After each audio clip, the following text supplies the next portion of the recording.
Nana SKB Asante, Paramount Chief Asante Asokore, conferred this 25th day of July 2024 by the UPSC Law School, signed the Dean of the Law School, Nana Abudanka Kuba, His Excellency, the President of the Republic of Ghana, Gertrude Takaru, Chief Justice of Ghana.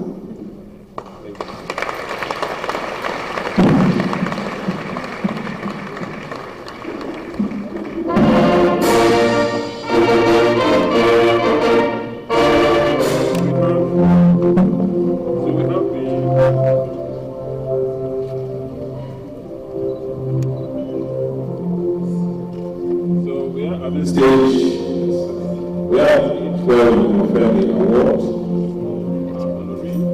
and to do the distinguished Lady Chief Justice and distinguished Attorney General.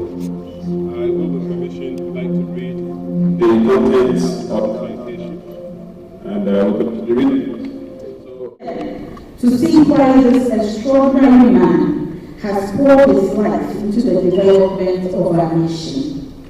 His greatness undoubtedly resounds in how effectively he allowed the wealth and treasures of royal upbringing, education in Achimota School, and birth and growth at the cusp of the historical landmarks that shaped the last century to impact him for good, making him a giver to the nation rather than an untoward taker.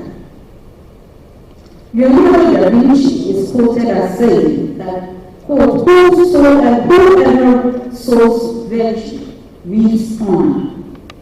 The man we have come here to honor this evening has sown so much virtue in our nation and the community of nations that the honor due him must, in Portian descriptions of the virtue of mercy in Shakespeare's Merchant of Venice, be without strain or restraint, and must overflow with the gratitude and appreciation of a nation that he has held guide since the tumultuous evening of colonialism, through the several chapters of republican governance, and into the now assertive quest for development, freedom, and justice in the Fourth Republic. Excellencies, Lordships, Nanano, distinguished guests, this is my privilege tonight, and I do so by inviting a walk through the blazing trails of Nana Asante's work on the various stages that he performed there, not only for Ghana, but for the international community. Provides an opportunity for generations behind Nana to appreciate what citizens must necessarily prioritize as true virtue. This award is therefore timely and opportune indeed. It beautifully weaves into the constellation of achievements which made the man Nana Dr. SKB Asante. Nana's life mirrors the virtue, dedication, and service that every nation needs to become great and strong. Nana, I'm sure, unto them, we will hold on to the lessons of servant leadership that you have taught throughout your life. For these and many more, a grateful nation and the leaders and grateful leader sector say thank you. His legacy is one of devotion to justice, integrity, and the pursuit of knowledge. It is a legacy that inspires all of us to strive for greatness and to contribute meaningfully to the enhancement of our society. As we confer the lifetime achievements in law award of Dr. SKB Asante, we not only celebrate his past accomplishments, but also look forward to the continued impact of his work. His legacy will undoubtedly inspire future generations to pursue excellence in legal profession and beyond. We are deeply thankful to him for his contributions and are happy to recognize our outstanding achievements. In closing, let's all take a moment to express our heartfelt gratitude to Dr. SKB Asante for his tireless dedication and exemplary service. His work has enriched our nation, strengthened our legal system, and advanced the cause of justice. As we celebrate his legacy, let us also reaffirm our adherence to the values he has championed and strive to build a future that reflects the principles of service and excellence.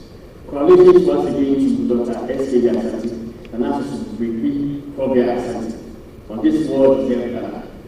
May your legacy continue to inspire and guide us all. May God bless Dr. SKB Asante and Asokore Asante, reminding of Asokore Asante. What's the reason for that? Well, now, the last time that we were in court, the judge gave out the timelines. And so Monday will be in court, Tuesday will be in court, will be in court on Wednesday. Then thereafter, we'll follow the timelines. I mean, that is the wish of the court. And we have no option that to follow the orders of the court. So you believe that will help expedite action in terms of... depending on how it goes, I think that is the plan of the court. And it's the expectation of the court that, and also our expectation that we go according to the plan of the court. But in case there are any changes, we cannot perhaps say it's not going to happen. Yeah. Clamor for the law to be reviewed when it comes to mining. And one of the things that comes more readily is about how we deal with confiscated property when the person has absconded. Because we have it now, before we can even say the court should order forfeiture of any property confiscated, there must be someone who has been arrested and convicted by the court. But there are instances where people will go to the forest, we go to the water bodies, you see the equipment there, they have confiscated, but you cannot find the owners of such equipment. And you can also not sell them.